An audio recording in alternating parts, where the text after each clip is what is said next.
السلام علیکم ورحمۃ اللہ وبرکاتہ۔ سلطان ایوبی کے حکم سے خادم الدین البرق کو قید خانے میں ڈال دیا گیا۔ اس نے یقین دلانے کی ہر ممکن کوشش کی کہ اس نے یہ جرم دانستہ نہیں کیا، وہ ان لوگوں کے ہاتھوں میں بیوقوف بن گیا تھا، مگر یہ ثابت ہو چکا تھا کہ اس نے حکومت اور فوج کے راز شراب اور حسین لڑکی کے نشے میں دشمن کے جاسوسوں تک پہنچائے ہیں۔ سلطان ایوبی قتل کا جرم بخش سکتا تھا، شراب خوری اور عیاشی اور دشمن کو راز دینے کے جرائم نہیں بخشا کرتا تھا۔ آصفہ سے اس روز کوئی بیان نہ لیا گیا۔ اس پر زخم کا اتنا اثر نہیں تھا جتنا خوف کا تھا۔ وہ جاسوس لڑکی تھی، سپاہی نہیں تھی۔ اسے شہزادی کے روپ میں شہزادوں سے بھید لینے کی ٹریننگ دی گئی تھی۔ اس نے سوچا بھی نہ تھا کہ اس کا یہ حشر بھی ہو سکتا ہے۔ اس پر زیادہ خوف اس کا تھا کہ وہ مسلمانوں کی قیدی ہے اور مسلمان اسے بہت خراب کریں گے۔ ایک خطرہ یہ بھی اسے نظر آیا تھا کہ مسلمان اس کے زخم کا علاج نہیں کریں گے۔ اس نے اس خطرے کا اظہار ہر اس آدمی سے کیا جو اس کے قریب گیا۔ وہ ڈرے ہوئے بچے کی طرح روتی تھی۔ علی بن سفیان نے اسے بہت تسلی دی کہ اس کے ساتھ وہی سلوک کیا جائے گا جو کسی مسلمان زخمی عورت کے ساتھ کیا جاتا ہے، مگر وہ سلطان ایوبی سے ملنا چاہتی تھی۔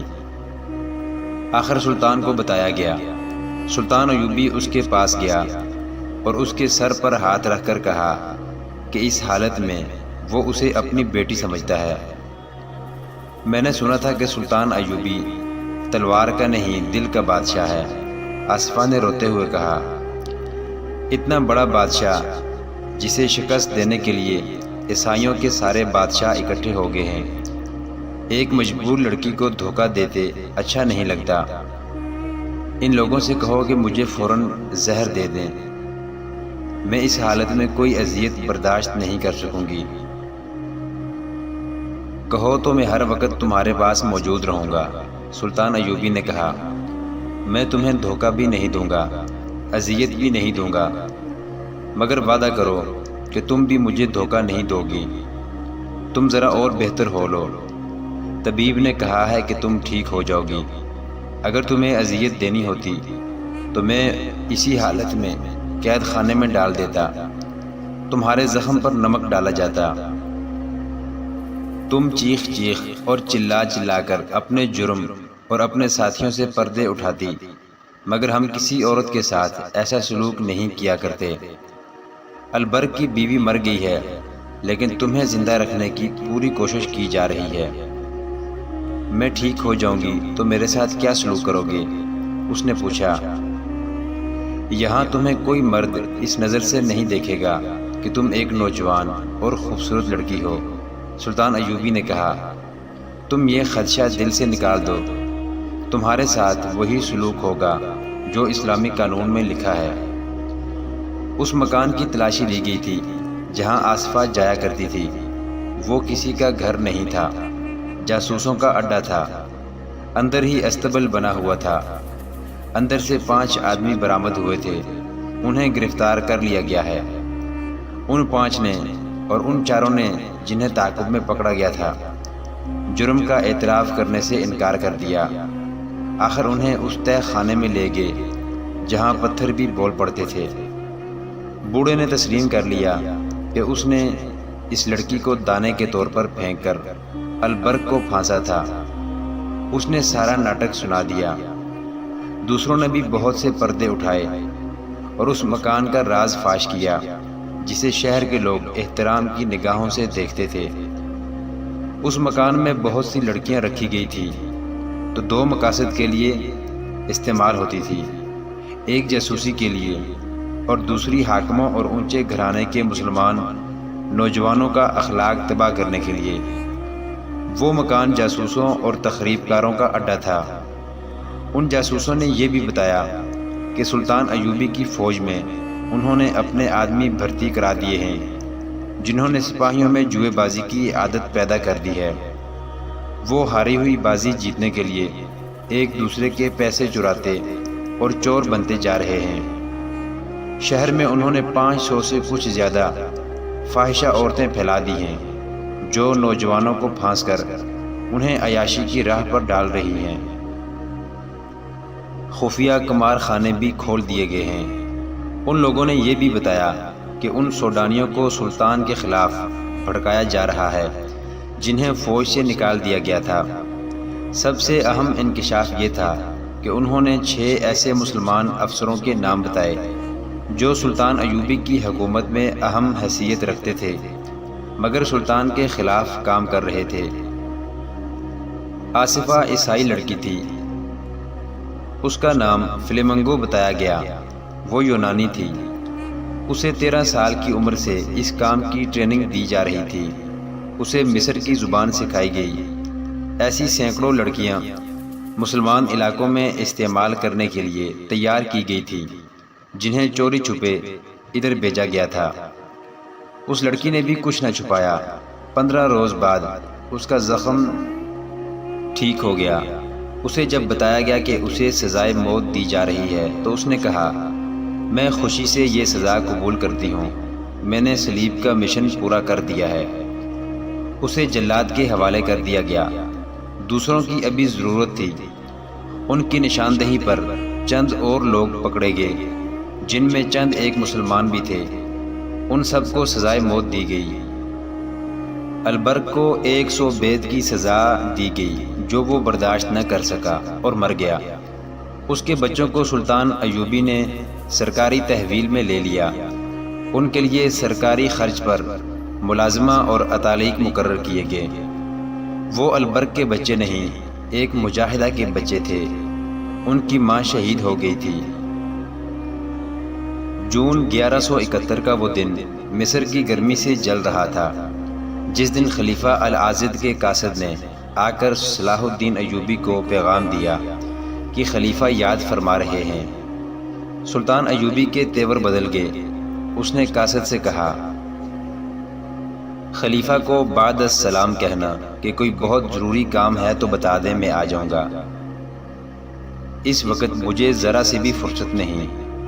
انہیں یہ بھی کہنا کہ میرے سامنے جو کام پڑے ہیں وہ حضور کے دربار میں حاضری دینے کی نسبت زیادہ ضروری اور اہم ہیں۔ قاصد چلا گیا اور سلطان ایوبی بے چینی میں کمرے میں ٹہلنے لگا۔ وہ فاطمی خلافت کا دور تھا۔ مصر میں اس خلافت کا خلیفہ العاضد تھا۔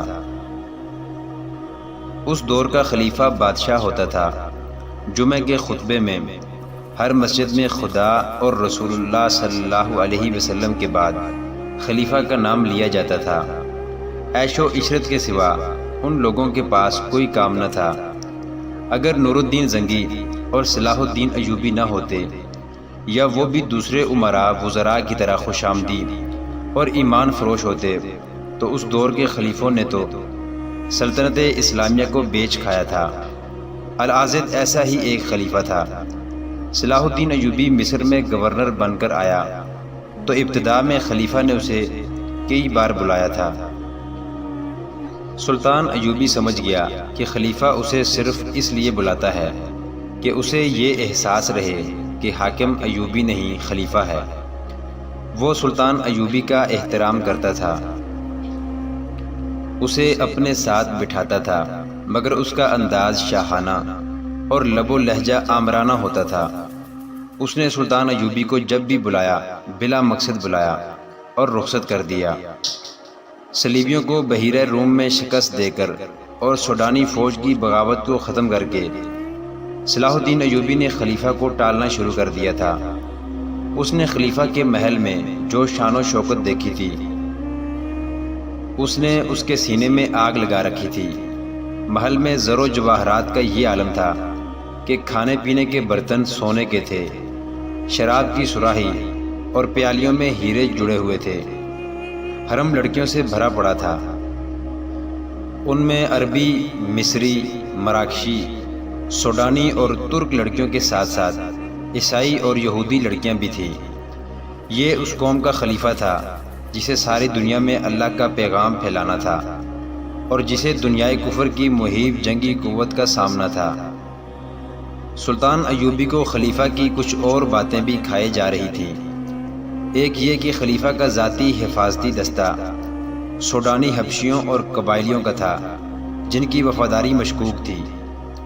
دوسرے یہ کہ خلیفہ کے دربار میں سوڈان کے باغی اور برطرف کی ہوئی فوج کے کماندار اور نائب سالار خصوصی حیثیت کے مالک تھے۔ صلاح الدین ایوبی کی ہدایت پر علی بن سفیان نے قصر خلافت میں نوکروں اور اندر کے دیگر کام کرنے والوں کے بھیس میں اپنے جاسوس بھیج دیے تھے۔ خلیفہ کے حرم کی 2 عورتوں کو بھی اعتماد میں لے کر جاسوسی کے فرائض سونپے گئے تھے۔ ان جاسوسوں کی اطلاعوں کے مطابق خلیفہ سوڈانی کمانداروں کے زیر اثر تھا۔ وہ 60-65 سال کی عمر کا بوڑھا تھا، لیکن خوبصورت عورتوں کی محفل میں خوش رہتا تھا۔ اس کی اسی کمزوری سے صلاح الدین ایوبی کے مخالفین فائدہ اٹھا رہے تھے۔ 1171 کے دوسرے تیسرے مہینے میں خلیفہ کے حرم میں ایک جوان اور غیر معمولی طور پر حسین لڑکی کا اضافہ ہوا تھا۔ حرم کی جاسوس عورتوں نے علی بن سفیان کو بتایا تھا کہ 3-4 آدمی آئے تھے جو عربی لباس میں تھے۔ وہ اس لڑکی کو لائے تھے۔ ان کے پاس بہت سے تحفے بھی تھے۔ لڑکی بھی تحفے کے طور پر آئی تھی۔ اس کا نام ارارہ بتایا گیا تھا۔ اس میں خوبی یہ تھی کہ خلیفہ العاضد پر اس نے جادو سا کر دیا تھا۔ بہت ہی چالاک اور ہوشیار لڑکی تھی۔ سلطان ایوبی کو قصر خلافت کی ان تمام خرافات کا علم تھا، مگر حکومت پر اس کی گرفت ابھی اتنی مضبوط نہیں ہوئی تھی کہ وہ خلیفہ کے خلاف کوئی کارروائی کر سکتا۔ اس سے پہلے کہ گورنر اور امیر خلیفہ کے آگے جھکے رہتے تھے، اس لیے مصر بغاوتوں کی سرزمین بن گیا تھا۔ وہاں اسلامی خلافت تو تھی، مگر اسلام کا پرچم سرنگوں ہوتا جا رہا تھا۔ فوج سلطنت اسلامیہ کی تھی، مگر سوڈانی جرنیل شہری حکومت کی باغ ڈور ہاتھ میں لیے ہوئے تھے اور ان کا رابطہ صلیبیوں کے ساتھ تھا۔ انہی کی بدولت قاہرہ اور اسکندریہ میں عیسائی کنبے آباد ہونے لگے تھے۔ ان میں جاسوس بھی تھے۔ صلاح الدین ایوبی نے سوڈانی فوج کو تو ٹھکانے لگا دیا تھا، لیکن ابھی چند ایک سوڈانی جرنیل موجود تھے جو کسی بھی وقت خطرہ بن کر ابھر سکتے تھے۔ انہوں نے قصر خلافت میں اثر و رسوخ پیدا کر رکھا تھا۔ سلطان ایوبی ابھی خلافت کی تعیش پرست گدی کو اس ڈر سے نہیں چھیڑنا چاہتا تھا کہ خلافت کے متعلق کچھ لوگ جذباتی تھے اور کچھ حامی تھے۔ ان میں خوش آمدیوں کے ٹولے کی اکثریت تھی۔ اس اکثریت میں وہ اعلیٰ حکام بھی تھے جو مصر کی امارت کی توقع لگائے بیٹھے تھے، مگر یہ حیثیت صلاح الدین ایوبی کو مل گئی۔ سلطان ایوبی ان حالات میں، جہاں ملک جاسوسوں اور غداروں سے بھرا پڑا تھا اور صلیبیوں کے جوابی حملے کا خطرہ بھی تھا، ان اعلیٰ اور ادنا حکام کو اپنا دشمن نہیں بنانا چاہتا تھا جو خلافت کے پروردہ تھے۔ مگر جون 1171 کے ایک روز جب خلیفہ نے اسے بلایا تو اس نے صاف انکار کر دیا۔ اس نے دربان سے کہا، علی بن سفیان، بہاؤالدین شداد، عیسیٰ الحکاری فقیہ اور الناصر کو میرے پاس جلدی بھیج دو۔ یہ چاروں سلطان ایوبی کے خصوصی مشیر اور معتمد تھے۔ سلطان ایوبی نے انہیں کہا، ابھی خلیفہ کا قاصد مجھے بلانے آیا تھا، میں نے جانے سے انکار کر دیا ہے۔ میں نے آپ کو یہ بتانے اور رائے لینے کے لیے بلایا ہے کہ میں جمعے کے خطبے سے خلیفہ کا نام نکلوا رہا ہوں۔ یہ اقدام ابھی قبل از وقت ہوگا۔ شداد نے کہا، خلیفہ کو لوگ پیغمبر سمجھتے ہیں، رائے عامہ ہمارے خلاف ہو جائے گی۔ ابھی تو لوگ اسے پیغمبر سمجھتے ہیں۔ سلطان ایوبی نے کہا، تھوڑے ہی عرصے بعد وہ اسے خدا سمجھنے لگیں گے۔ اسے پیغمبری اور خدائی دینے والے ہم لوگ ہیں جو خطبے میں اس کا نام خدا اور رسول اکرم صلی اللہ علیہ وسلم کے ساتھ لیتے ہیں۔ کیوں عیسیٰ فقیہ، آپ کیا مشورہ دیتے ہیں؟ میں آپ کی تائید کرتا ہوں، عیسیٰ الحکاری فقیہ نے جواب دیا۔ کوئی بھی مسلمان خطبے میں کسی انسان کا نام برداشت نہیں کر سکتا، انسان بھی ایسا جو شراب، عورت اور ہر طرح کے گناہ کا شیدائی ہے۔ یہ الگ بات ہے کہ صدیوں سے خلیفہ کو پیغمبروں کا درجہ دیا جا رہا ہے۔ میں چونکہ شہری اور مذہبی امور کا ذمہ دار ہوں، اس لیے یہ نہیں بتا سکتا کہ سیاسی اور فوجی لحاظ سے آپ کے فیصلے کا رد عمل کیا ہوگا۔ رد عمل شدید ہوگا، بہاؤالدین شداد نے کہا، اور ہمارے خلاف ہوگا۔ اس کے باوجود میں یہی مشورہ دوں گا کہ یہ بدعت ختم ہونی چاہیے، یا خلیفہ کو پکا مسلمان بنا کر لوگوں کے سامنے لایا جائے، جو مجھے ممکن نظر نہیں آتا۔ رائے عامہ کو مجھ سے بہتر اور کون جان سکتا ہے، علی بن سفیان نے کہا، جو جاسوسی اور سراغ رسانی کے شعبے کا سربراہ تھا۔ اس نے ملک کے اندر جاسوسوں اور مخبروں کا جال بچھا رکھا تھا۔ اس نے کہا، عام لوگوں نے خلیفہ کی کبھی صورت نہیں دیکھی، وہ العاضد کے نام سے نہیں، صلاح الدین ایوبی کے نام سے واقف ہیں۔ میرے محکمے کی مصدقہ اطلاعات نے مجھے یقین دلایا ہے کہ آپ کے 2 سالہ دور امارت میں لوگوں کی ایسی ضروریات پوری ہو گئی ہیں جن کے متعلق انہوں نے کبھی سوچا بھی نہ تھا۔ شہروں میں ایسے مطب نہیں تھے جہاں مریضوں کو داخل کر کے علاج کیا جا سکتا، لوگ معمولی بیماریوں سے مر جاتے تھے۔ اب سرکاری مطب کھول دیے گئے ہیں، درسگاہیں بھی کھولی گئی ہیں، تاجروں اور دکانداروں کی لوٹ کھسوٹ ختم ہو گئی ہے، جرائم بھی کم ہو گئے ہیں، اور اب لوگ اپنی مشکلات اور فریادیں آپ تک براہ راست پہنچا سکتے ہیں۔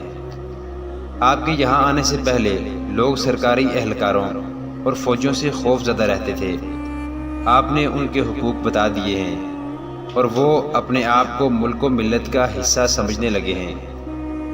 خلافت سے انہیں بے انصافی اور بے رحمی کے سوا کچھ نہیں ملا۔ آپ نے انہیں عدل و انصاف اور وقار دیا ہے۔ میں وثوق سے کہہ سکتا ہوں کہ قوم خلافت کی بجائے امارت کے فیصلے کو قبول کرے گی۔ میں نے قوم کو عدل و انصاف اور وقار دیا ہے یا نہیں؟ سلطان ایوبی نے کہا، میں نے قوم کے حقوق اسے دیے ہیں یا نہیں، میں نہیں جانتا۔ میں قوم کو ایک انتہائی بیہودہ روایت نہیں دینا چاہتا، میں قوم کو شرک اور کفر نہیں دینا چاہتا۔ ضروری ہو گیا ہے کہ اس روایت کو توڑ کر ماضی کے کوڑے کرکٹ میں پھینک دیا جائے جو مذہب کا حصہ بن گئی ہے۔ اگر یہ روایت قائم رہی تو یہ بھی ہو سکتا ہے کہ کل پرسوں میں بھی اپنا نام خطبے میں شامل کر دوں۔ دیے سے دیا جلتا ہے، لیکن میں اس دیے کو بجھا دینا چاہتا ہوں جو شرک کی روشنی کو آگے چلا رہا ہے۔ قصر خلافت بدکاری کا اڈا بنا ہوا ہے۔ خلیفہ اس رات بھی شراب پیے ہوئے حرم کے حسن میں بدمست پڑا تھا جس رات سوڈانی فوج نے ہم پر حملہ کیا تھا۔ اگر میری چال ناکام ہو جاتی تو مصر سے اسلام کا پرچم اتر جاتا۔ جب اللہ کے سپاہی شہید ہو رہے تھے اس وقت بھی خلیفہ شراب پیے ہوئے تھا۔ میں اسے احکام کے مطابق یہ بتانے گیا کہ سلطنت پر کیا طوفان آیا تھا اور ہماری فوج نے اس کا دم خم کس طرح توڑا ہے، تو اس نے مست سانڈ کی طرح جھوم کر کہا تھا، شاباش، ہم بہت خوش ہوئے، ہم تمہارے باپ کو خصوصی قاصد کے ہاتھ مبارکباد اور انعام بھیجیں گے۔ میں نے اسے کہا کہ یا خلیفۃ المسلمین، میں نے اپنا فرض ادا کیا ہے، میں نے یہ فرض اپنے باپ کی خوشنودی کے لیے نہیں، اللہ اور اس کے رسول کی خوشنودی کے لیے ادا کیا ہے۔ اس بوڑھے خلیفہ نے کہا، صلاح الدین، تم ابھی بچے ہو مگر کام تم نے بڑوں والا کر دکھایا ہے۔ اس نے میرے ساتھ اس طرح بات کی تھی جیسے وہ مجھے اپنا غلام اور اپنے حکم کا پابند سمجھتا ہے۔ یہ بے دین انسان قومی خزانے کے لیے سفید ہاتھی بنا ہوا ہے۔ سلطان ایوبی نے ایک خط نکال کر سب کو دکھایا اور کہا، 6-7 دن گزرے، نور الدین زنگی نے مجھے یہ پیغام بھیجا ہے۔ انہوں نے لکھا ہے کہ خلافت 3 حصوں میں بٹ گئی ہے۔ بغداد کی مرکزی خلافت کا دونوں ماتحت خلیفوں پر اثر ختم ہو چکا ہے۔ آپ یہ خیال رکھیں کہ مصر کا خلیفہ خود مختار حاکم نہ بن جائے، وہ سوڈانیوں اور صلیبیوں سے بھی ساز باز کرنے سے گریز نہیں کرے گا۔ میں سوچ رہا ہوں کہ خلافت صرف بغداد میں رہے اور ذیلی خلیفے ختم کر دیے جائیں، لیکن میں ڈرتا ہوں کہ ان لوگوں نے ہمارے خلاف سازشیں تیار کر رکھی ہیں۔ اگر آپ مصر کے خلیفہ کی بادشاہی اس کے محل کے اندر ہی محدود رکھنے کی کوشش کریں گے تو میں آپ کو فوجی اور مالی امداد دوں گا۔ احتیاط کی بھی ضرورت ہے کیونکہ مصر کے اندرونی حالات ٹھیک نہیں۔ مصر میں ایک بغاوت اور بھی ہوگی۔ سوڈانیوں پر کڑی نظر رکھیں، سلطان ایوبی نے خط پڑھ کر کہا۔ اس میں کیا شک ہے کہ خلافت سفید ہاتھی ہے؟ کیا آپ دیکھتے نہیں کہ خلیفہ العاضد دورے پر نکلتا ہے تو آپ کی آدھی فوج اس کی حفاظت کے لیے ہر طرف پھیلا دی جاتی ہے۔ لوگوں کو مجبور کیا جاتا ہے کہ وہ خلیفہ کے راستے میں چادریں اور قالین بچھائیں۔ خلیفہ کا حفاظتی دستہ دورے سے پہلے لوگوں کو دھمکیاں دے کر مجبور کر دیتا ہے کہ ان کی عورتیں اور جوان بیٹیاں خلیفے پر پھولوں کی پتیاں پھینکیں۔ اس کے دوروں پر خزانے کی وہ رقم تباہ کی جاتی ہے جو ہمیں سلطنت اسلامیہ کے دفاع اور توسیع کے لیے اور قوم کی فلاح و بہبود کے لیے درکار ہے۔ اس کے علاوہ اس پہلو پر بھی غور کرو کہ ہمیں مصری عوام پر، یہاں کے عیسائیوں اور دیگر غیر مسلموں پر یہ بات ثابت کرنا ہے کہ اسلام شہنشاہوں کا مذہب نہیں، یہ عرب کے صحراؤں کے چرواہوں، کسانوں اور شتربانوں کا سچا مذہب ہے، اور یہ انسان کو انسانیت کا وہ درجہ دینے والا مذہب ہے جو خدا کو عزیز ہے۔ محترم ناظرین، صلاح الدین ایوبی کی زندگی کے واقعات پر مشتمل سیریز دیکھنے کے لیے چینل کو سبسکرائب ضرور کر لیں۔ گزشتہ اقساط دیکھنے کے لیے چینل پر پلے لسٹ کا وزٹ کریں۔ ویڈیو کو لائک اور شیئر ضرور کیجیے۔ کمنٹ باکس میں اللہ اکبر ضرور ٹائپ کریں۔ اللہ آپ کا حامی و ناصر ہو۔